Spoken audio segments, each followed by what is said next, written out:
The purpose of this experiment is to study the nature of sleep. Although many people think of sleep as a very quiet state, a state in which the mind and the brain are turned off, the truth is very far from this. Sleep is actually a composite of many different states, and the sleeping subject is continually shifting from one state to another throughout the night.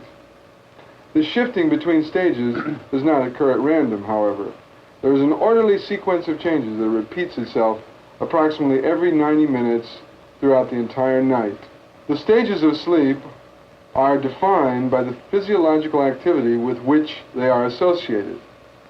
However, some physiological measurements are more important than others. In sleep research, the important measurements are the electroencephalogram, or brainwave activity, the electrooculogram, or eye movement activity, and the electromyogram, or muscle activity. These activities are measured by means of small electrodes which are attached to various portions of the skin. I will now demonstrate this simple technique by attaching one of the eye movement electrodes to the subject. The electrode is a small disc, and the cup is filled with electrode jelly before attaching it. This electrode jelly facilitates the conduction of electrical currents between the skin and the electrode itself. In this particular case, I will attach the right outer canthus electrode. The electrode is placed as close to the eye as possible without actually covering the eyeball. And the small plastic tape around the electrode is pressed as tightly as possible so as to ensure an airtight compartment which will prevent drying of the electrode jelly. The complete array of electrodes has now been attached, and there are 12 in all. There are 4 electrodes placed around the eyes. These 2 record horizontal eye movements, the right outer canthus and the left outer canthus. These 2 record vertical eye movements, the supraorbital electrode and the infraorbital electrode. There's no need to have electrodes around the right eye because both eyes move in synchrony. There are 2 electrodes here which record the electromyogram from the digastric muscles. And the array of electrodes for the electroencephalogram is frontal, central, and occipital. These 2 are attached by means of collodion, or cotton pads soaked in collodion, which are placed over the electrodes, and the frontal electrode is simply attached right below the hairline with elastoplast tape. The electrode in the center of the forehead is the ground. There are also electrodes on the right and left earlobes, which are used as references, standard references for recording monopolar EEG patterns. The subject is now prepared for an all-night sleep recording. The jacks on the lead wires are plugged into the terminal box, which in turn is connected to the polygraph. Each jack is plugged into a specific number so that the experimenter will be able to select any pair of electrodes he wishes to record from. The length of the cable that is formed by the lead wires is sufficient to allow the subject a complete freedom of movement in bed. He can roll over, he can sit up if necessary, and the fact that the terminal box is behind him usually prevents any entanglement with the cable. The electrodes from the subject lead through the terminal box to this 8-channel type R dynograph. The subject is now awake, and each channel is recording a different electrophysiological parameter. Channel 1 is recording monopolar EEG activity. Channels 2 and 3 are recording monopolar horizontal eye movements. Channel 4 is recording bipolar vertical eye movements. Channel 5 is recording spontaneous skin potential or electrodermal activity. Finger plethysmographic activity is being recorded on Channel 6. The cardiotachometer is measuring changes in heart rate on Channel 7. EMG activity is being recorded on Channel 8.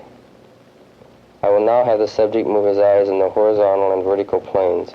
Steve, will you move your eyes left, right, left, right.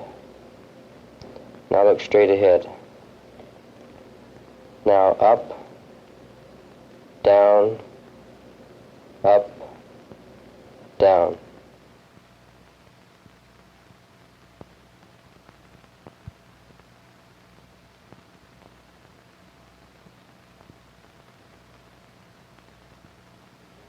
The variables that we will record throughout the entire night without interruption will enable us to have an ongoing definition of the sleep stages.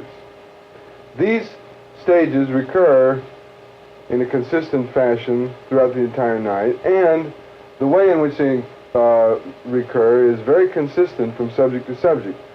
On the ordinate of this graph, we have the EEG stages of sleep, and they are plotted throughout the entire 8 hours.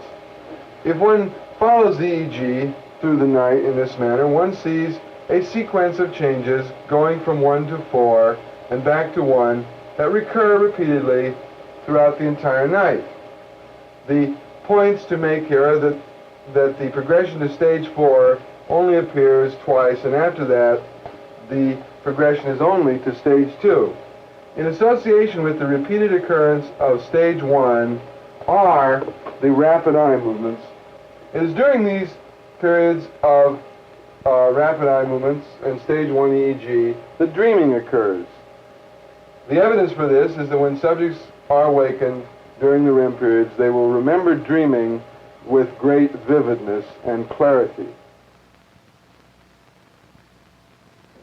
Shortly after the subject goes to bed, one sees the following indications of sleep onset: a slowing in the frequency and an increase in the amplitude of the EEG, and slow rolling eye movements, which are typical of sleep onset.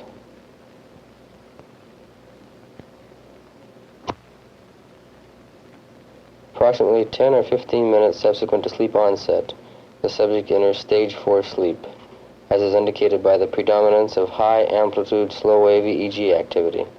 A high degree of electrodermal activity is also typical of this stage of sleep. We will now arouse the subject from stage 4 sleep. Steve? Steve? Yeah. What was going through your mind just before I called you? I think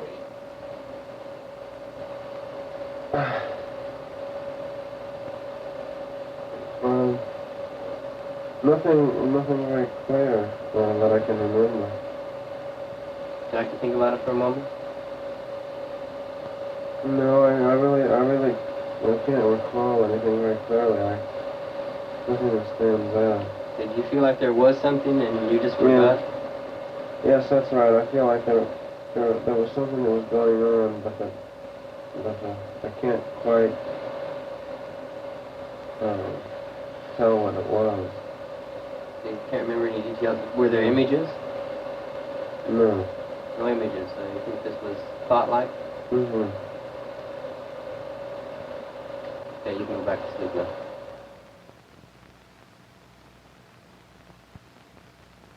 After 60 to 90 minutes of sleep, the subject enters his first rapid eye movement period, as is indicated by EEG activation, the presence of conjugate rapid eye movements, or REMs, and an inhibition of electromyographic activity. This stage of sleep is commonly associated with a high amount of dream recall. We will now arouse the subject from a stage 1 rapid eye movement period.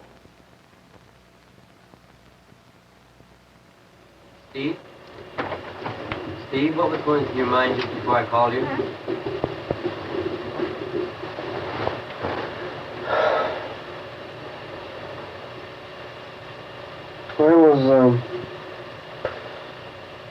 I was in a big I was in a crowd. Let me think.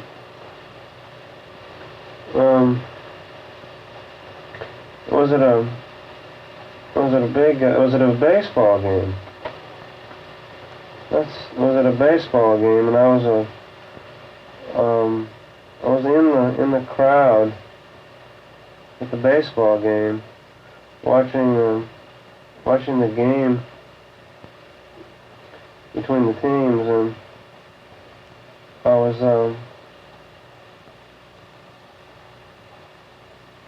just watching the two teams play. I can't remember anything more. And